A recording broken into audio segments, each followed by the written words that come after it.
Ambassador Ong Keng Yong, thank you so much for that very kind introduction. I think I'd better say a couple of things before I start. One, I don't have a crystal ball, so I will not be able to tell you what's going to happen politically across the world, although I will say a little bit about it. And I really hope that next year is not too exciting in terms of Brexit. Our students at SOAS, we recently had Welcome Week, and in the little book that they give to all of the new students, they had two things which I noticed straight away.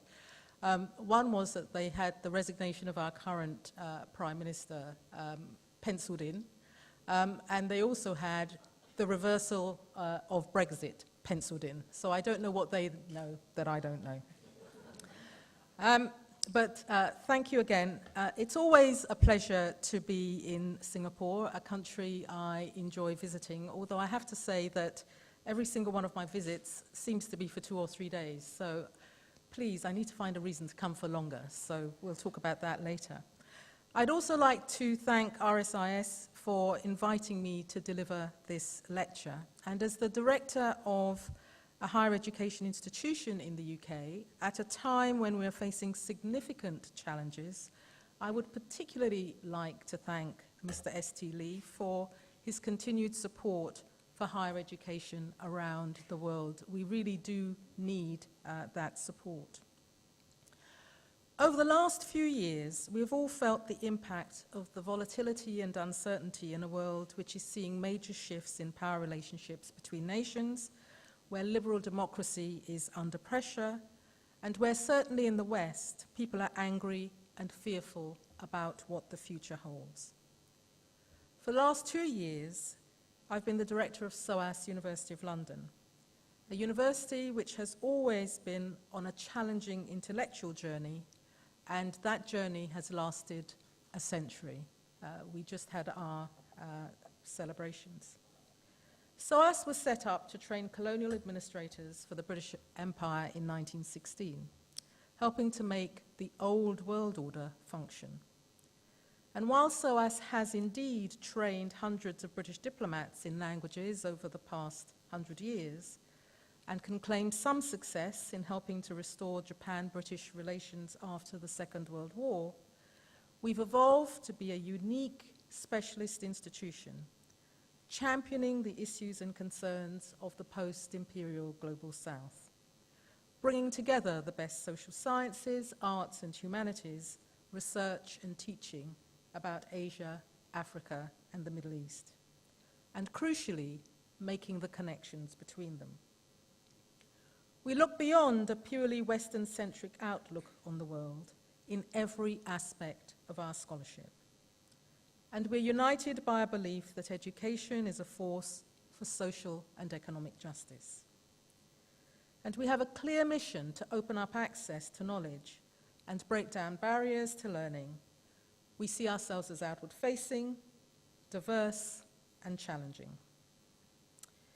It's impossible to sit in SOAS and not be surprised every day and reflect every day on the state of our world, because I see its impact everywhere, and it's against that backdrop and in that spirit that I've been reflecting on a world turned upside down.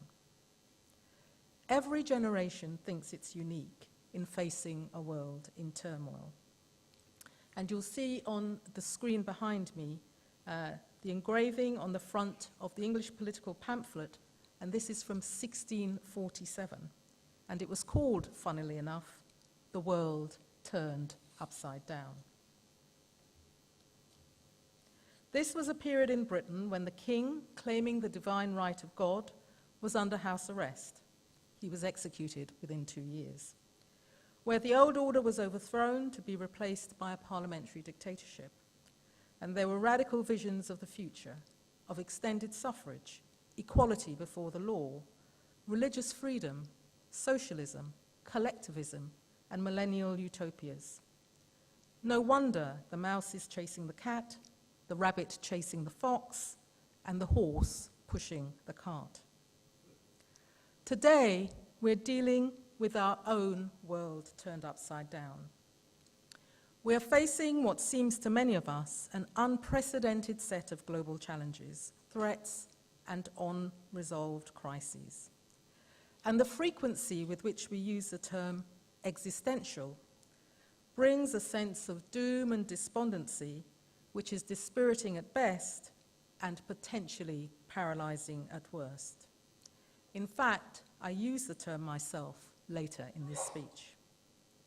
And we're struggling to make sense of, in no particular order, a whole series of challenges.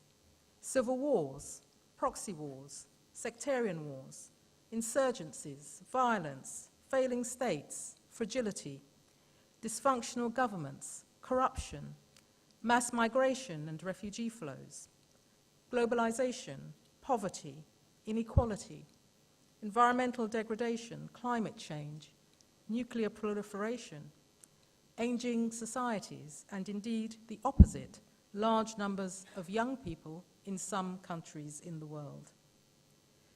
Insecurity, terrorism, threats to civil liberties, women's rights, and children's rights, pandemics, illiteracy, innumeracy, hate, intolerance, extremism, religious fundamentalism, and of course rapid technological developments and 24/7 communication. The list goes on and on. And in the midst of it all, a breakdown of the liberal economic rules-based international system which many in the West took for granted for so many years. An order which the United States helped to create and maintain over those years. Now, despite this breakdown and despite that long list of negative things facing our world, I remain a committed multilateralist, and I know many of you in the audience will say why.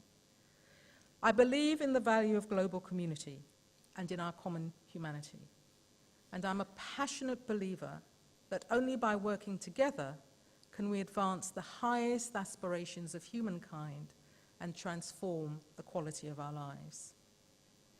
I'm a product of that post-Second World War consensus in our history in Europe, which committed to never again after the major loss of life and destruction of the 1939-45 war. A war which spanned 4 continents and where the impact on Asia and Africa is still being felt today. I'm also a product of empire and colonialism, having been born in a country which became independent of Britain 12 years after my birth. That experience of migration from Guyana to the United Kingdom has also shaped my worldview, made me outward-facing with a global perspective, interested in the dynamics and power plays between nations. And I've watched with increasing concern the significant pushback against those liberal values in the United States and Europe, against social justice, against equality, against the culture of rights and inclusiveness. It's a shift which has been coming for some time. The consensus was not nearly as solid as we all thought. And what the last 12 months have done is consolidate that trend through some startling political changes. We've seen political populists sell the public simplistic answers to complex problems, the scapegoating of migrants and refugees, minorities and whole religions vilified, facts twisted or denied for short-term political gain. Fake news and post-truth have become key words in our lexicon, and voter apathy, cynicism, and loss of confidence in traditional democratic processes exploited for political gain. But much of the fault for that rests with those of us who became complacent about our worldview, forgot the first basic tenet of politics, that politics is local, that the personal is political, but I'll come back to that later. We're now on the back foot with endless analyses of the reasons behind the election of President Trump in the United States, the breakthrough of the far right in Germany, France, Austria, and the Netherlands, and close to my own heart, the British public's vote to leave the European Union. This afternoon, I want to discuss first how these democratic earthquakes show a deeper crisis of public confidence in social democracy in the West. Second, the impact of the post-1945 international and multilateral order. And third, what the challenges and opportunities mean for the ASEAN region more broadly. Because I think that this region has the opportunity to learn lessons from what we're seeing now, and using that knowledge, go beyond its own complex democratic and security challenge to shape bold, innovative models of partnership and cooperation for the future. And that will teach the rest of us a few things, I think. As Europe and the United States is the context I know best, I'm going to start with that. There are no simple explanations for the political events of the last 12 to 18 months in the West. But a common theme runs across them all, that right across the political, social, class, and race spectrum in the West, citizens have lost faith, trust, and belief in its democratic institutions. The seeds, I think, were planted decades ago, but it was the 2008 global financial crash that turned this into an existential crisis for social democracy. Because the mainstream political, business, and academic establishment collectively, and I include myself in that, bought into a fallacy. We believed that boom and bust was beaten forever, and that the case for a post-Cold War, liberal, social democratic, globalized, free market consensus had been won. That there really was a third way between right and left. An economic order influencing a social order based on making economic prosperity the goal, increasing the size of the global economy so that everyone could benefit from it. The trickle-down theory. And in a way, we were right. We've witnessed the biggest reduction in global poverty in the last few years, driven by economic growth in China and India, the two countries in the world with the largest populations. But what we did not take on board was the consequence for the people in the countries in the West who were already feeling comfortable, who had seen their incomes and standard of living improve, who didn't want to sacrifice that for somebody else. First, we didn't understand that the whole Anglo-Saxon economic model was built on fraudulent mortgage-backed securities created by unaccountable financial institutions.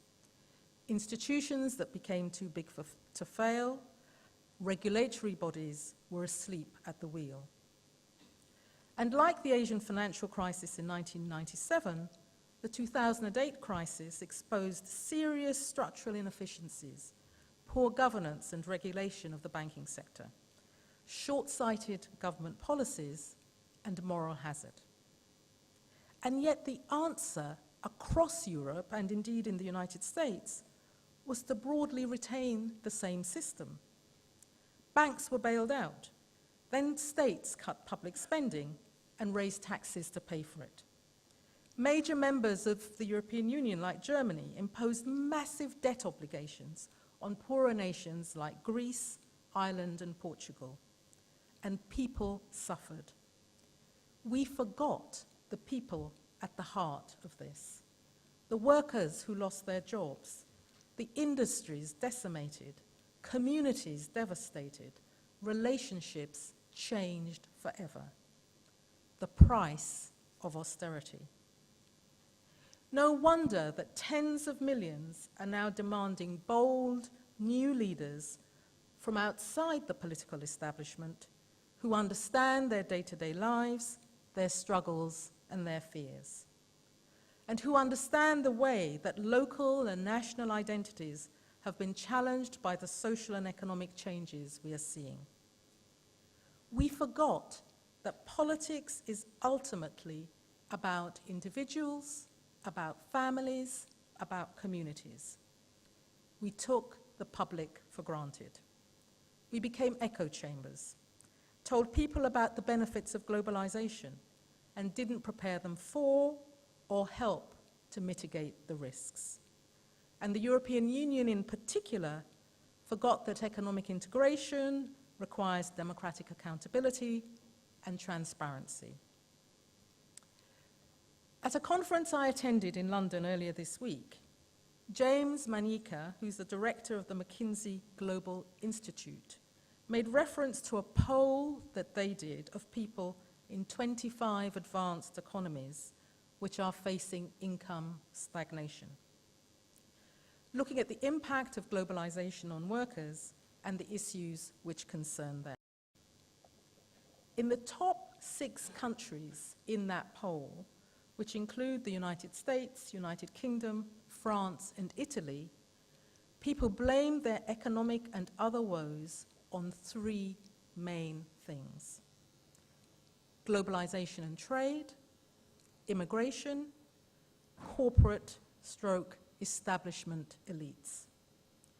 So it's no coincidence that the political parties now making the running in so many countries in the West have made those issues their priority, their mantra almost, which means that we need to pause, we need to listen, we need to reflect. And we need to learn the right lessons.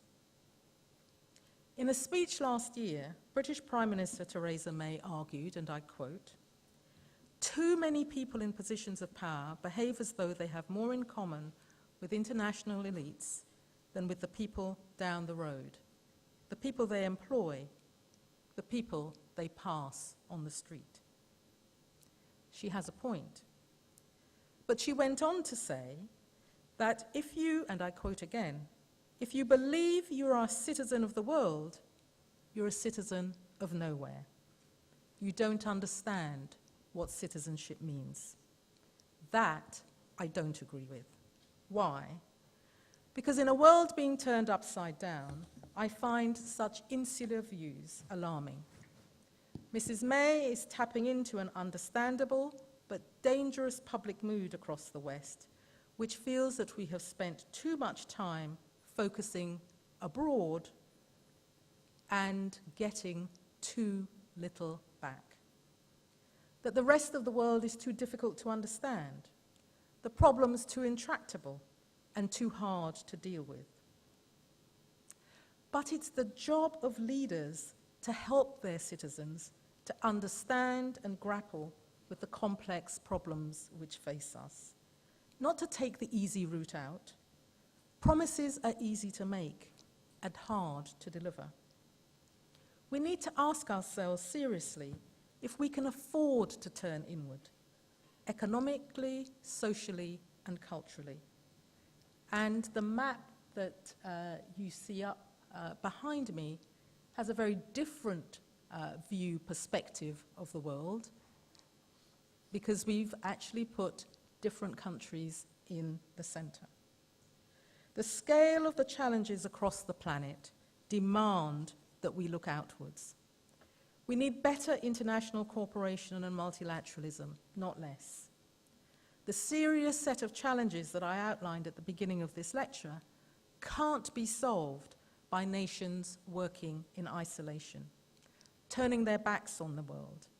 They require concerted, serious, multilateral action.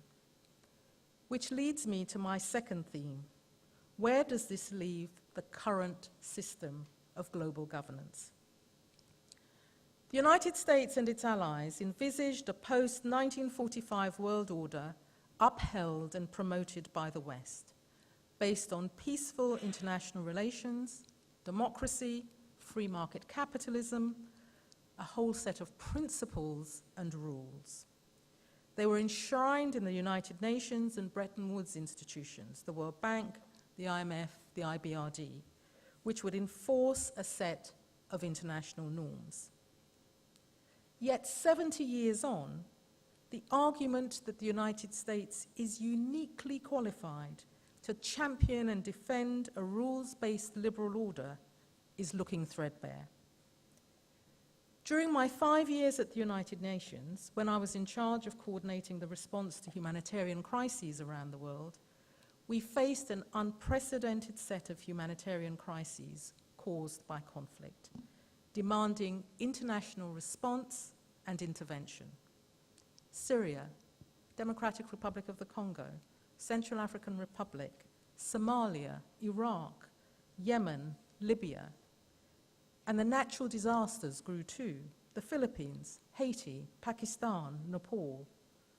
I could go on to name even more. And my colleagues and I had to grapple with coordinating UN organizations, some with overlapping mandates, national and international NGOs, as well as working closely with colleagues in the International Committee and International Federation of the Red Cross. That's leaving aside the governments that we had to deal with, and in cases of conflict, the proxy governments that were using those conflicts for their own ends.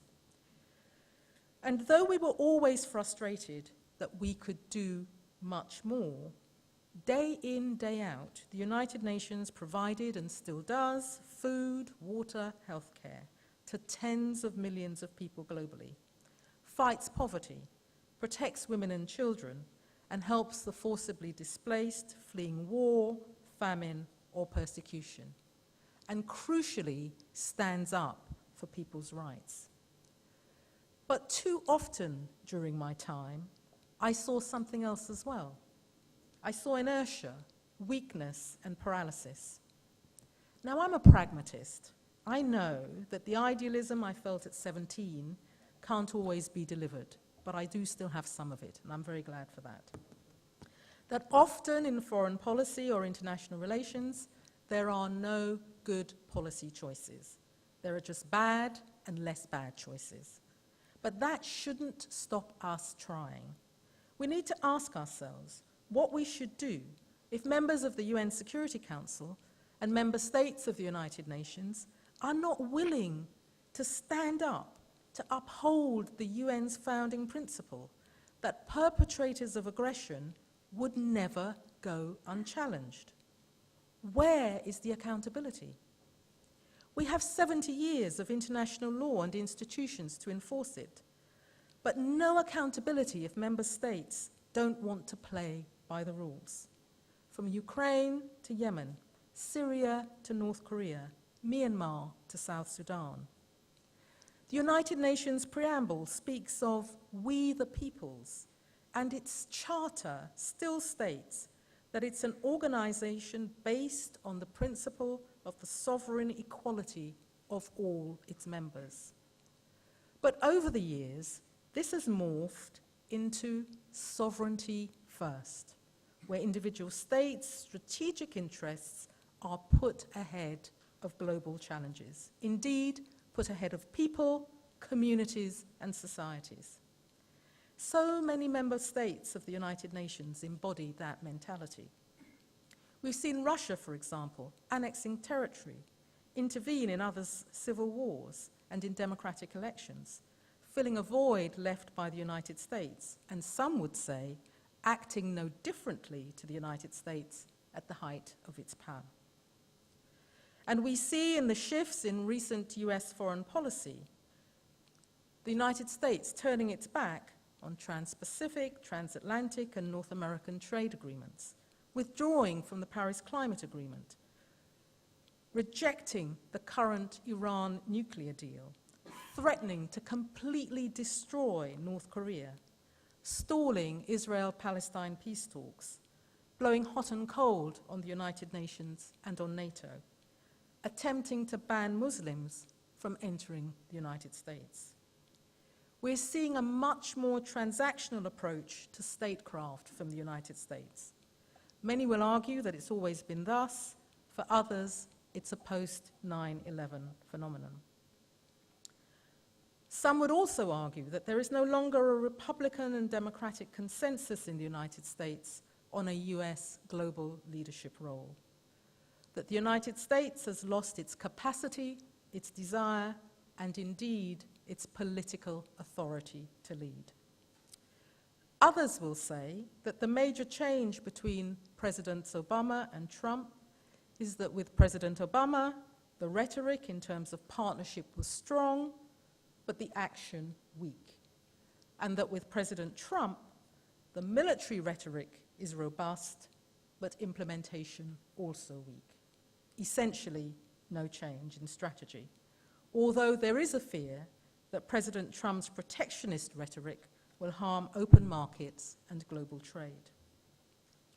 There is at present no coherent geopolitical strategy in the United States on how it will leverage its military might and economic strength, leading to a crisis for the Second World War rules-based international order. So the rest of the world can't just sit around and wait passively for a change in US foreign policy to decide on next steps. Nor should we spend time looking for a like-for-like replacement for the United States to slip into the current international model. The crises and challenges we face are much too urgent for that. And we all recognize that our international institutions need reform, based as they are on an outmoded model of power and influence. Spheres of influence have changed and continue to change. Alliances and allegiances have shifted and will continue to do so. So China established the Asia Infrastructure Investment Bank when it felt it wasn't making any progress with the World Bank. Japan, Germany, India, Nigeria, Brazil, and South Africa are pressing for a permanent place around the UN Security Council table. And regional blocs are becoming more significant and potentially influential. Which brings me to my third theme, how all this opens the door for the countries of ASEAN to champion a bold but distinctly Southeast Asian approach to multilateralism. For too long, the rhetoric, but also the reality, has been of US power, dominance, and influence. Can ASEAN learn the lessons of other regional organizations, particularly the European Union, where its member states have lost touch with their citizens and failed to be accountable, and where the United States has lost moral authority, and project universally accepted values across the region and the world? It doesn't yet aspire to do so, and maybe never will, but it would be good to have a conversation about that. Which finally brings me to China.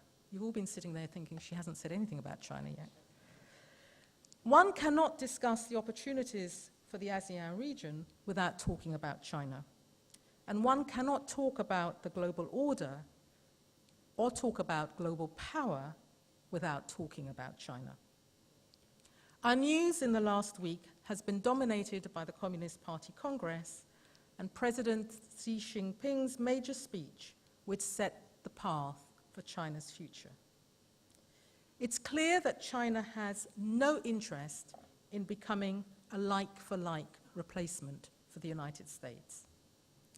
President Xi positioned China as a great, responsible power, committed to international cooperation on issues like climate change, and a driving force behind global economic integration.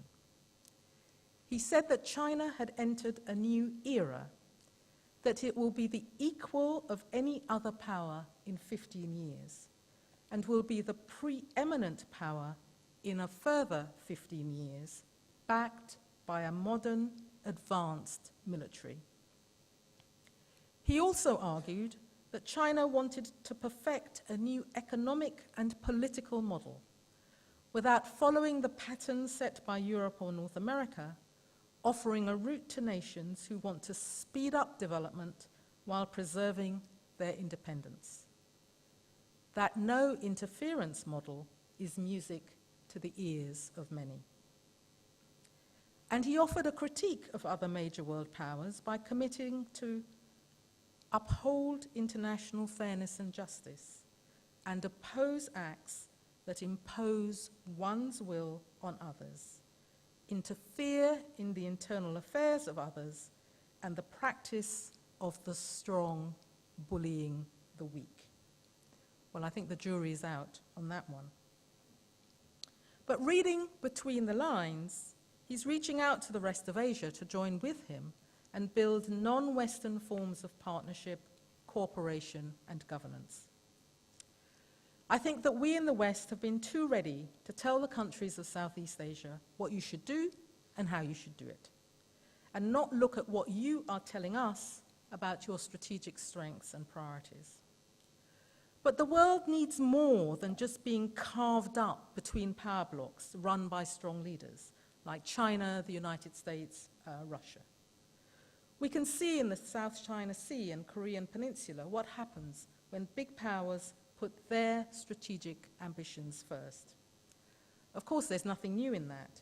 Countries have always put their national interests first. The mistake we often make, however, is to see a major world power's interest as being the global interest.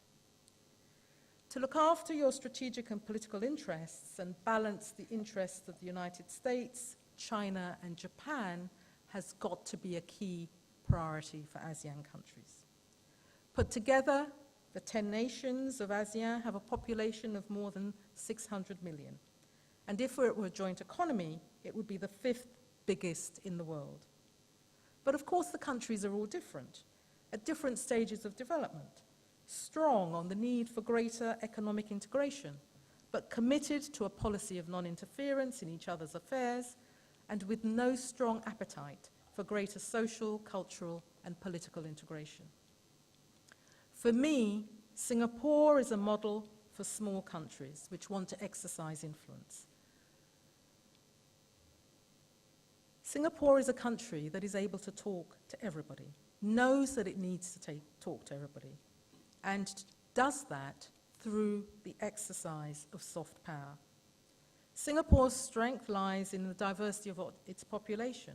It has built a reputation as a business powerhouse with a strong skill base, outstanding education system, competitive tax regime, and liberal visa regime. And Singapore has led defense and economic cooperation and diplomacy across the region.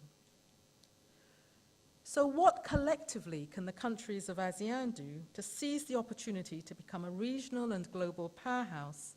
And is this possible given the ambitions of China as recently set out by President Xi? I think the jury, again, is still out. ASEAN needs to get the balance right between public spending, regulation, and stimulating the private sector to create innovation, jobs, and growth, and needs to see itself as more than a production base and net exporter for the rest of the world. I think that ASEAN has the potential to be a major domestic and regional market to sell into, a source of economic, digital, and technological growth. But ASEAN countries also need to think through carefully how its citizens will benefit. Freer trade and freer movement of labor needs to be fair to people and also to the environment. Cannot entrench inequality. That's the lesson that we've learned. Human rights, rule of law, and democracy are big issues which need to be part of the mix. How do you do that in a region with mixed political systems and with very different outlooks? ASEAN will never be like the European Union, for example, where countries pool their sovereignty in a central institution underpinned by legally enforceable rules. So, is there an opportunity for ASEAN to show how to build intergovernmental consensus on things from climate change to human trafficking? It's a tough ask, but I think it is doable. I feel that our world is at a crossroads. I'm not a pessimist, but I do feel that there is more volatility and more uncertainty to come. But there is something positive, because I can feel you all thinking that's such a depressing speech. I take comfort from the sustained interest and engagement from young people who are really concerned about the state of our world. They believe very, very strongly that it can be better and it can be different. At SOAS, we pride ourselves on our diversity. We have students from over 130 countries with different histories and perspectives. They debate and argue. They learn from each other, and they're not satisfied with the state the world is in. They want change. They know that we can be better than we are, and they're unflinching in their quest for equality and justice. They're unflinching in their questioning of the status quo. Every single day they inspire me. So it's our young people who will make the difference. They're the global leaders of the future, and I sincerely hope that they will learn from the painful lessons of the past and also of the present. Thank you all very much.